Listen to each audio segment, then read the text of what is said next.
Donetsk में हथियारों का गोदाम भी तबाह कर दिया गया है। यह खबर देखिए, आपके सामने आएगी।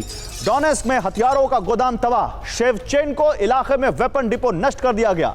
रूस के घातक बॉम्बर्स ने रॉकेट बरसाए हैं। माकारोवका में यूक्रेनी ड्रोन कमांड पोस्ट तबाह कर दी गई। तो शेवचेंको में क्या हो रहा है, अब ये जानिए। शेवचेंको में कैसे सर्वनाश हुआ है, ये अब आपके सामने रखते हैं।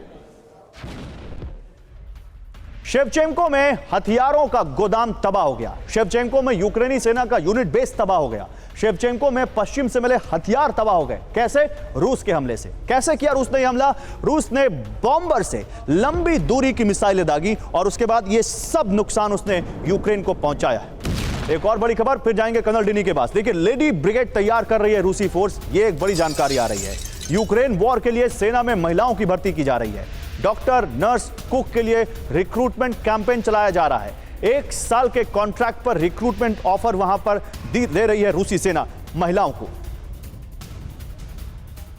तो रूस की लेडी ब्रिगेड, अब आपको ये दिखाते हैं। कॉन्ट्रैक्ट, डिप्लॉयमेंट, उम्र सीमा सब देखिए। 1 साल का कॉन्ट्रैक्ट होगा, यूक्रेन में डिप्लॉयमेंट होगा। 21 से 50 साल की महिलाएं इसमें शामिल हो सकती हैं।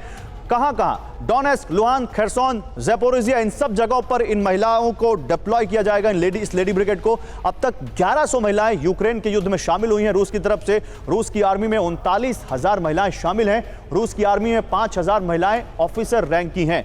कर्नल डिनी, खैर ये तो मेरे ख्याल से दुनिया की हर जो सेना है उसमें महिलाओं को अब बढ़ चढ़कर आगे शामिल किया जा रहा है, भारत में भी किया जा रहा है। लेकिन मैं आपसे दूसरा सवाल लेकर आना चाहता हूं। ये तो रूस जो कर रहा है। क्या आपको लगता है कि जिस तरह से रूस ने यहां पर अब पैचेस में नुकसान पहुंचाया है यूक्रेन को अलग अलग हिस्सों में, जो भी हम लिमन की बात कर रहे थे, शेवचेंको की बात कर रहे थे, क्या अब पूरा रूस का फोकस जो है वो केवल और केवल होल्डिंग द ग्राउंड है, यानी जहां पर है ना उसके आगे जाना है और ना उसके पीछे जाना है? एब्सोल्युटली गौरव, आई थिंक आपने बिल्कुल बैंग ऑन कहा है कि अब जो रूस का जो स्ट्रैटेजी है, होल्डिंग द लाइन, जो लाइन उन्होंने खींच दिया है उसको होल्ड करके रखो और पॉकेट्स पे इनको आर्टिलरी और शाही ड्रोन से और एयरफोर्स के तरीके से उनको स्ट्राइक करो। उसमें एम्युनिशन डिपो है,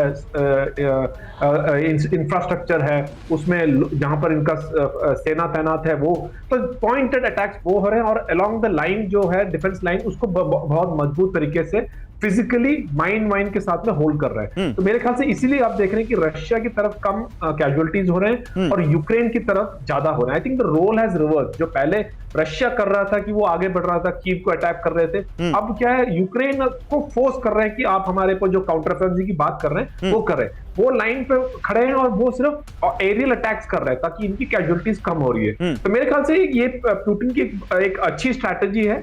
अभी जो समर्स में वो जहां पर हैं वहीं पर लड़ाई कर रहे हैं और मेरे ख्याल से उनकी जो ओवरऑल स्ट्रैटेजी भी शायद यही हो कि इतने एरिया को ही कब्जा करना हो। ठीक बात है।